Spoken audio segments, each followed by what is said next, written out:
Hey, what's up, YouTube Nation? Sean Curry here from Sean Curry Photography. This time I'm coming at you with a do-it-yourself video on how to build and manage those long seamless paper rolls. This DIY project is really simple, and it really adds some clarity, and it really helps declutter your studio from having those paper rolls stacked in the corner, laying on the floor, or wherever you might be storing them. If it's a garbage can, if it's in a closet somewhere. But this system that I designed, I'm going to show you what I've done and how it works for me in my studio. So stay tuned, it's going to be fun.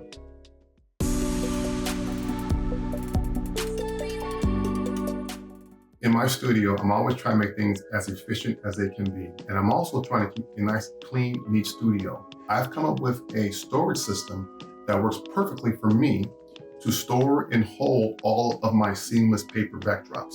So in this video, I want to show you exactly what I came up with, share with you the dimensions of the one I built for myself, and you can customize it for your own personal need and give you some tips and tricks to help you with building that. So let's get after it. I'm going to show you exactly what I have that helps me be more efficient and organized in my studio.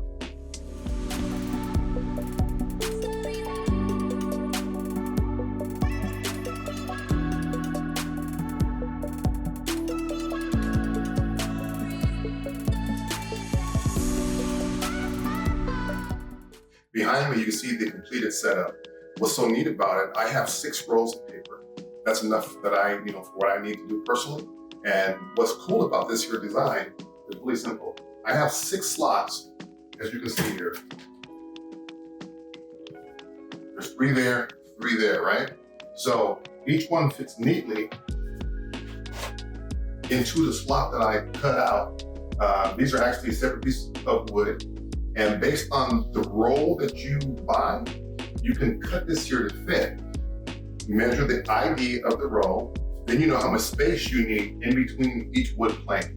So you measure that, you square it out, so you get enough depth, right?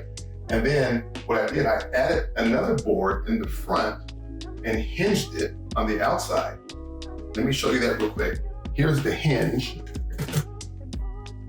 and the roll comes out. And this is Velcro. So Velcro here, Velcro there. And I made a couple points of contact for the Velcro to actually connect and close. This part, what you see here, is the Velcro. It released from wood. So what I'm gonna do, I'm gonna modify it and use a staple gun to staple this piece of Velcro all the way against this face here so it stays in place. But then it locks in place with Velcro. See here on the bottom tray, each one, it's instead of being squared with an opening, it's a solid piece. There's a back board, a front board, and side boards. Let me show you what I'm talking about. So here's the front board.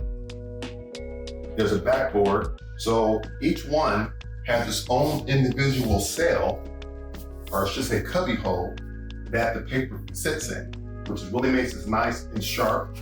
It's sturdy in there. And it works out great. Now this board is just sitting there. It's a box, basically. A rectangle box with compartments in it. And again, you customize it to whatever size roll you have. If you need a larger roll of paper, you just build the box bigger. Smaller, narrower ID, you make it smaller. And you just customize the fit. Now this is just strictly sitting here on the floor loose. And I just did that way so it won't kick out. So it's locked in place, and the weight of the rolls themselves keeps this box in place. This top bracket, or top box, there's 2 screws sitting there, and I went into the studs to hold it on the wall. So that's the only thing that's mounted. So there's 2 my sheetrock screws. I used my stud finder, found the studs, and went into the wall to hold this in place. I used my level to make sure it was nice and true. Mounted that in 2 spots. It's great to embellish. So what I did, I had some Goto products, and so I had some decals, so I want to just kind of decorate some. So I added the Goto decal here, as well as another decal.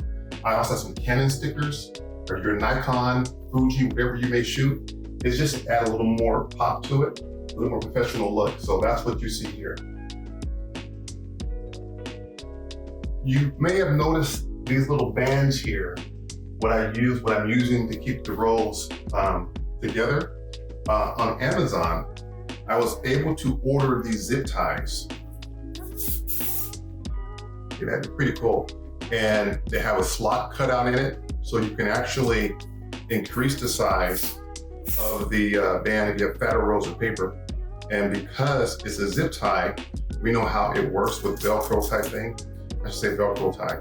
It sticks together like that, join one, and then you can go on ahead and go around your roll when you're done and wrap it back up, and use this here to clamp down like that around the band and hold it in place.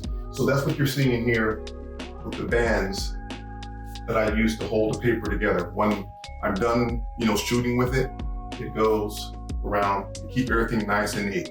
So what I love about this here, it keeps my studio neat. It keeps everything organized. Oh, sorry, I got my glasses on. It keeps my studio neat and organized. And now I'm not worried about those rolls of paper laying on the floor, in the corner. If you're interested in this here, I encourage you to go on ahead and try to build it yourself. I hope you like this here. If you want more information about it, go on ahead and hit me up, send me a message, and I'll go on ahead and answer any other questions you may have. But this is what I use to keep my studio a little more neater and organized. So until the next video, thank you for watching, YouTube Nation.